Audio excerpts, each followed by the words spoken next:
दर गुरुवारी स्वामींची ही सेवा जर तुम्ही करायला घेतला तर तुमच्या जीवनाचं सोनं होईल. अशक्य त्या गोष्टी शक्य होतील आणि तुमच्या मनातल्या ज्या नाहीत गोष्टी मनात खूप दिवसापासून आहेत पण ते होत नाही, तरी त्या गोष्टीसुद्धा तुमच्या मनासारखं घडेल. तर ह्या एवढंच ताकद आहे ह्या स्वामी सेवेमध्ये. आपल्याला काही जास्त खर्च लागणार नाही, ना काही जास्त पैसे लागणार नाहीत, फक्त थोडासा वेळ लागणार आहे. स्वामी महाराजांची सेवा करण्यासाठी फक्त वेळांची गरज आहे. स्वामी महाराजांना काही असं दान देऊन, पैसे देऊन, खर्च करून, काही अशा मौल्यवान वस्तू देऊन आपण स्वामी सेवा करू शकत नाही आणि स्वामींना प्रसन्न करू शकत नाही. स्वामींना प्रसन्न करायचं आहे तर ते वेळ आणि आपली श्रद्धा ह्या दोनच गोष्टी लागणार आहेत. तर स्वामी सेवा करण्यासाठी प्रत्येक गुरुवारी ह्या सेवा जो मनुष्य आपल्या जीवनामध्ये करायला घेतो तो मनुष्य भाग्य बदलून जातं आणि त्यांच्यापेक्षा श्रेष्ठ कोणीच राहत नसतं. कारण का, स्वामी महाराजांची तो मनुष्य सेवा करतो आणि स्वामी महाराजांचा साक्षात आशीर्वाद त्यांच्यावरती असतं. तर आपल्याला काय करायचं आहे, सकाळी लवकर उठायचं आहे आणि हे प्रत्येक गुरुवारी करायचं आहे आणि जमत असेल तर दररोज करण्याची एक सवय आपल्या अंगी लावून घ्यायची आहे. आपल्याला लवकर उठून, ब्रह्ममुहूर्तावर उठून, स्नान करून, स्वच्छ वस्त्र अर्पण करून सूर्याला अर्घ्य द्यायचं आहे. आपण सूर्यापासूनच सुरुवात करायची आहे. सूर्याला अर्घ्य देऊन पूजा जो मनुष्य करतो त्यांच्या सगळ्या मनोकामना पूर्ण होतात.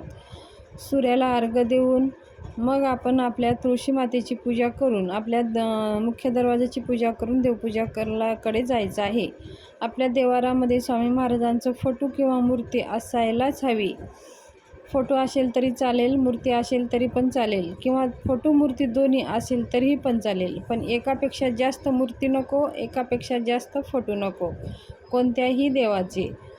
तर आपल्याकडे जर मूर्ती असेल तर त्याच्यावरती अभिषेक करायचा आहे.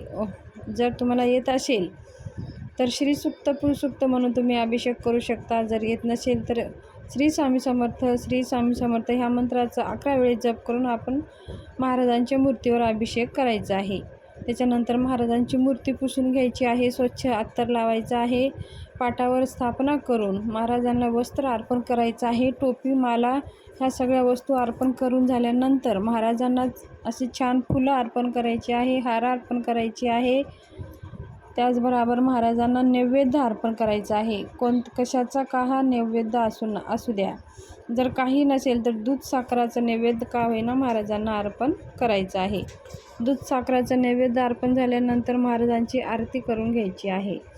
आरती करून झाल्यानंतर आपल्याला मनातल्या ज्या काही इच्छा आहेत, ज्या काही समस्या आहेत, ज्या काही संकटे आहेत ते महाराजांना सांगायचं आहे आणि समोर एक आसन घ्यायचं आहे, आसनावर बसायचं आहे आणि महाराजांना आपल्या समस्या सांगून आपल्याला स्वामी सेवा करायला सुरुवात करायची आहे. आपल्याला स्वामी सेवा म्हणजे काय करणार, काय आपल्याला खर्च लागणार नाही. फक्त आपल्याला एक 20 रुपयाची माळ लागणार आहे आणि एक 40 ते 45 रुपयाचं एक श्री स्वामी समर्थ सारामृतांचे ग्रंथ लागणार आहे. 21 अध्यायाचा हा ग्रंथ आहे. आणि आपल्याला तारक मंत्र तर आपल्याला गुगलवर सर्च मारलं तर आपल्याला सहज भेटून जाईल. तर 11 माळी श्री स्वामी समर्थ जप करायचा आहे त्या माळीवर आणि 11 वेळेस तारक मंत्र म्हणायचं आहे. आणि त्याचबरोबर स्वामी महाराजांचे 3 अध्याय वाचायचं आहे, म्हणजे कर्मांकन. आज आपण गुरुवारी जर पहिला, दुसरा, तिसरा अध्याय वाचला तर उद्या शुक्रवारी 4था, 5वा, 6वा, 7वा, 8वा, 9वा असं रोज 3-3 अध्याय वाचायचं आहे. आणि हे 21 अध्याय पूर्ण होईपर्यंत दररोज 3-3 अध्याय वाचायचा आहे. आणि तो अध्याय संपल्यानंतर अजून पहिल्यापासून रिपीट करायचा आहे. पहिला, दुसरा, तिसरा, 4था, 5वा, 6वा, 7वा, 8वा, 9वा असं 3-3 दररोज अध्याय वाचायचा आहे.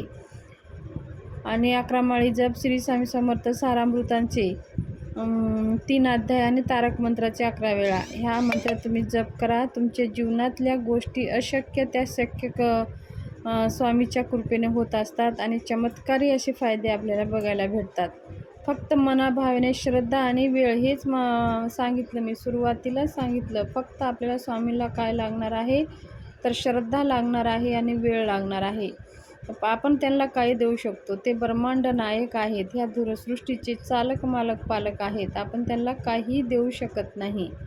स्वामी महाराजांना फक्त आपलं भावना आणि वेळ हेच स्वामी महाराजांना द्यायचं आहे. एवढं जरी तुम्ही दिलं आणि सेवा केली तर आपल्याला आपल्या सगळ्या मनोकामना पूर्ण होतात.